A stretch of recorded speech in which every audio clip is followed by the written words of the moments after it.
Hi everyone, welcome back to the HSBC sessions on wellbeing. This is session 2, and during this part we will be looking at advice for any of you that will be thinking about going to university this year.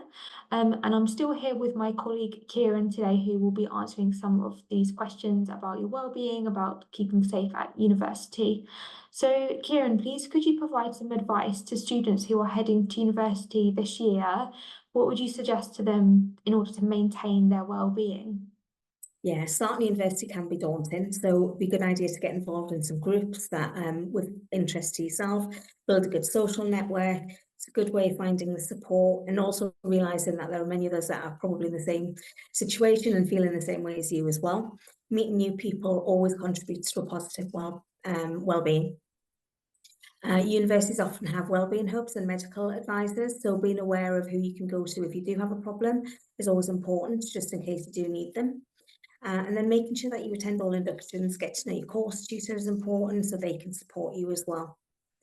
And then I'd say make sure you're putting your health first as well. So get some good sleep.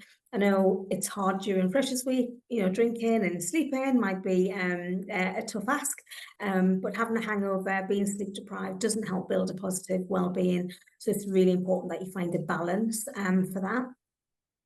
And starting uni might mean moving away from home, and that's could include taking more responsibility financially and practical things like doing your own shopping and cooking and keeping track of bills. So it's always a good idea before you move away to get a grasp of these things so that when you transition, it doesn't feel so scary.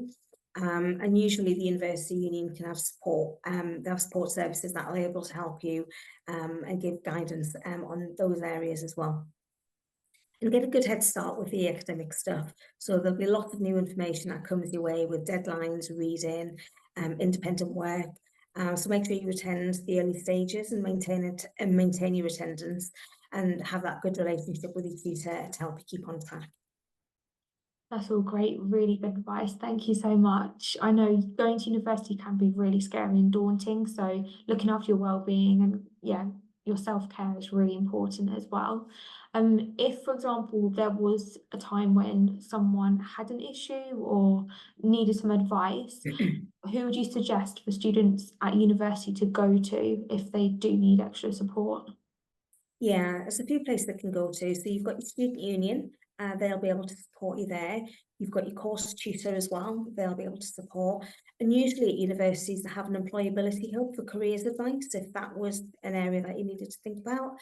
And support services usually have a finance office or an international office for wellbeing services. So there's a few areas there, depending on what support you need. Yeah, that's great. And then final question for this session. So how would you suggest students respond if they're finding their mental health quite difficult or challenging whilst they're at university? I would say communication. We've said this all along throughout the two sessions, but communication with your friends, your family, your tutor, or a mental health professional, so that you're not dealing with it on your own is really, really important. And ensure you prioritise good sleep, nutrition, exercise, and rest while navigating university, just to provide some balance. I think those are two really key areas to help with well-being. Amazing. Thank you so much for sharing. Just for everyone watching, we will be back with part 3, where we'll be looking at the support that we offer to HSBC employees. So we'll give you a bit of an insight into what support and wellbeing we provide for employees here at the bank.